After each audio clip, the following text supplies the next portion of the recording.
సమస్య పెద్ద సమస్య సార్, అసలు ఎవరు గుర్తించని సమస్య. ఈ సమస్యను మీరు గుర్తించి దీనికి సమస్య పరిష్కారం కనుక్కోవాలి. ప్రభుత్వం మీద మాకు ఏం చేసినా ఒక 10 పైసల భారం కూడా పడదు సార్. మేము ఇప్పటికే మెడికల్ అండ్ హెల్త్లో కానీ మిగిలిన బుల్లక్ష్మయ్య గారు మరియు medical and health me GHMC వాళ్ళని కూడా నేను ఈ వేదిక నుంచి పిలుపునిస్తున్నా. అన్నగారు చెప్పినట్టు నెక్స్ట్ ఎలక్షన్స్లో జిహెచ్ఎంసీ ఎలక్షన్లో కానీ మా మెడికల్ అండ్ హెల్త్ నుంచి కూడా ఐఎన్డిఎస్కి మా సంజయ్ రెడ్డి గారి సారథ్యంలో గెలుపు కృషి చేస్తామని సభా వేదిక మేము మీకు అందరికీ తెలియజేస్తూ జిహెచ్ఎంసీని కూడా మా అవుట్ సోర్సింగ్ చేసి ఏమేమి సమస్యలు ఉన్నాయి, అవుట్ సోర్సింగ్ అని, మరి వర్కర్స్ అని, ఇన్కమ్ ట్యాక్స్ అని, ట్రాన్స్ఫర్స్ అని, లేక ప్రమోషన్ అని, ఇంకా వేరే విషయాలను కూడా ఎన్నో విషయాలు చెప్పారు, రాతపూర్వకంగా కూడా ఇచ్చారు.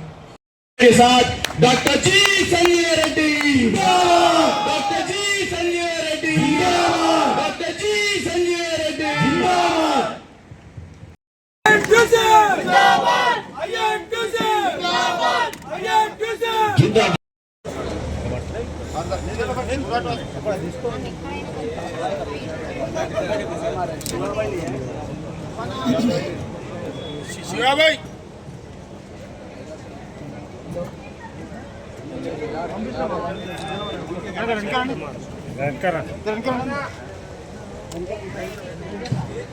भाई రెడీ రెడీ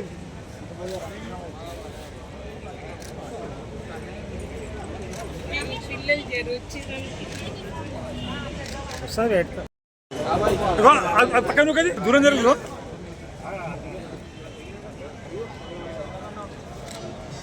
ओके नेक्स्ट मजदूरों के तहत आपको जो है बहुत बहुत मैं यहाँ पर वेलकम करता हूँ साहब.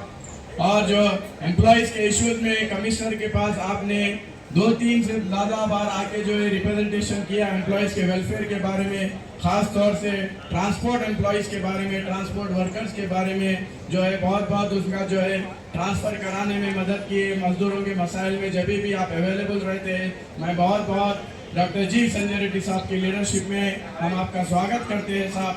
और बहुत देर से वर्किंग क्लास बैठे हुए यहाँ पर, लंच का भी टाइम हो रहा है, साहब भी आकर जो है 1 आवर से मजदूरों के बीच में बैठे. मैं डॉक्टर जी संजय रेड्डी साहब की बहुत बहुत दिल की गहराइयों से बहुत शुक्रिया अदा करता हूँ. साहब अपना इतना इम्पोर्टेंट काम पे भी रहते हुए कीमती वक्त निकाल के जीएचएमसी एम्प्लॉयज़ के बीच में आए. आप दोनों का बहुत बहुत दिल की गहराइयों से शुक्रिया अदा करता हूँ साहब. मैं गुजारिश करता हूँ प्रोफेसर कोदंडराम साहब, చంద్రశేఖర్ గారు, యాదవ్ గారు ప్రధానంగా యూత్ ఐఎన్టీసీ నుంచి ప్రపంచ దేశాల్లో ఉన్నటువంటి ఐఎల్ఓ పెట్టుకోవాలి, వాళ్ళ ద్వారా సమస్యలు పరిష్కారం చేసుకోవాలని ఆశతోని చాలామంది ప్రయత్నం చేస్తూ ఉంటారు. దానివల్ల మనకునే గౌరవమే కానీ మనకునే బలమే కానీ తగ్గిపోతుంది. అందుకే నేను మీతో మనవి చేస్తా ఉన్నాను, మొట్టమొదటిసారిగా యూనియన్ అంటే కార్మికుల ఐక్యత, యూనియన్ అంటే కార్మికుల ఐక్యత బలము. ఈ బలం ద్వారా మన సమస్యలు పరిష్కారం చేసుకోవాలి, అది ముఖ్యమైనది. ఇప్పుడు ఐఎన్టీసీ ముందుకు వచ్చింది.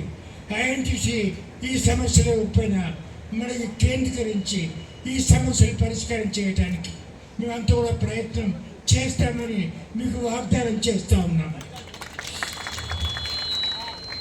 స్నేహితులారా, ఇప్పుడు ఏమైనా సరే మన సమస్య తొందరగా పరిష్కారం చేయడానికి ప్రభుత్వానికి పైన ఒత్తిడి తీసుకొచ్చి ఈ సమస్యలు పరిష్కారం చేస్తాం.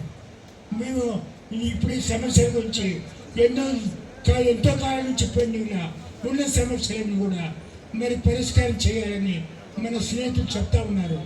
తప్పకుండా మరి మీ కమిషనర్ గారు చేస్తే సరే, లేకుంటే ముఖ్యమంత్రి గారితో కలిసి ఒక జాయింట్ మీటింగ్ ఆర్గనైజ్ చేసి మన సమస్యలు తొందరగా పరిష్కారం చేసేటట్టు ప్రయత్నం చేస్తామని మీకు నేను మనవి చేస్తూ ఉన్నాను.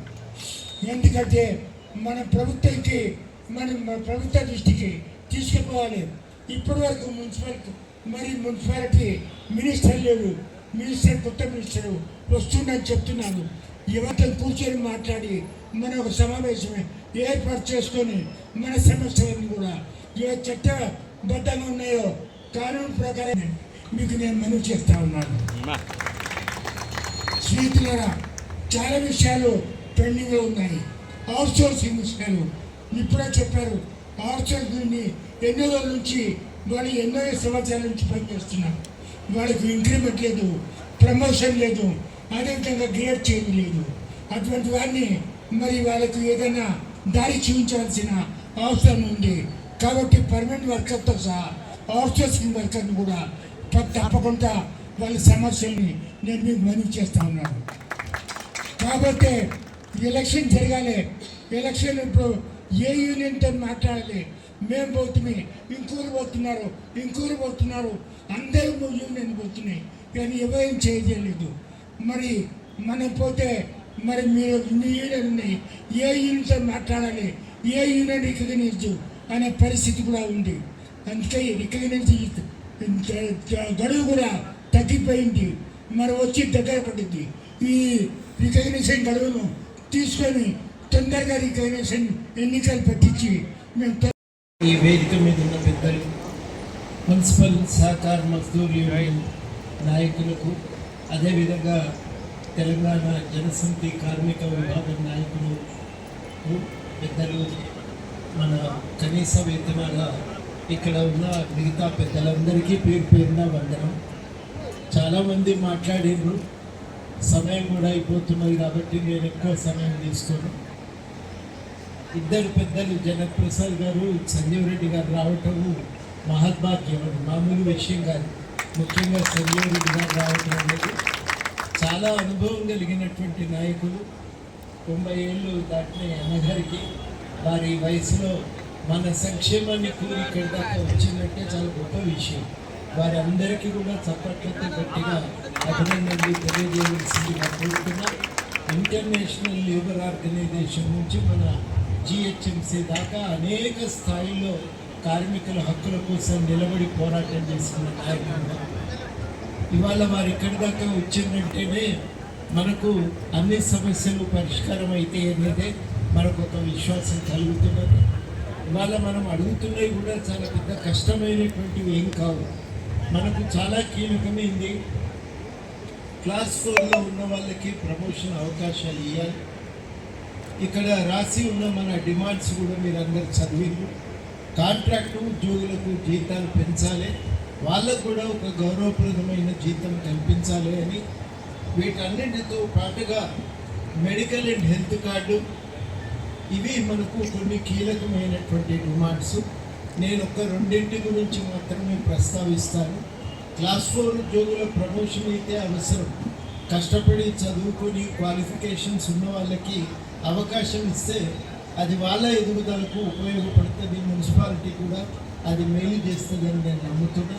అదేవిధంగా సంజీవ్ రెడ్డి గారు ఉన్నారు కాబట్టి వారి ద్వారా నేను ప్రభుత్వానికి చేసే విజ్ఞప్తి ఏంటంటే, మన దగ్గర ట్రాన్స్పోర్ట్ విభాగం అనేది చాలా ముఖ్యం.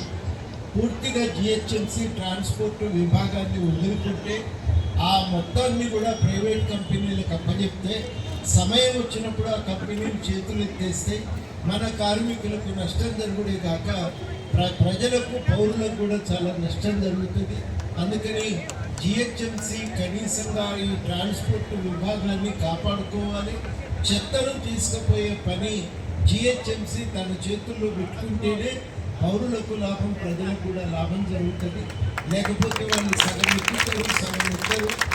కీలకమైన కోవిడ్ సమయం వచ్చినప్పుడు మళ్ళీ మనమే ముందుకు రావాల్సి వచ్చింది, మనమే పని చేయవలసి వచ్చింది. వాళ్ళని కాపాడాలి, ట్రాన్స్పోర్ట్ విభాగాన్ని కాపాడాలని చెప్పి మనం కోరుతున్నాం.